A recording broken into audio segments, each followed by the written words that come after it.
সকালের চা আর বিস্কুট নিয়ে বসে পড়েছি।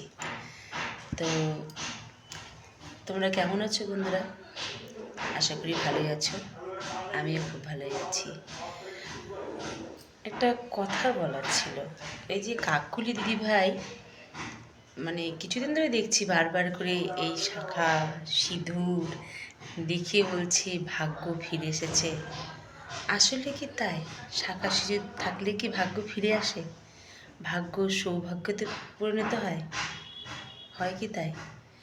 যদি যার জন্য এই শাখা সিঁদুর পেয়েছি সে মানুষটা যদি ভালো না হয়, তবে এই শাখা সিঁদুরের কি কোনো মূল্য থাকে? এই শাখা সিঁদুরের মূল্য কি মনে হয় যে এই মানে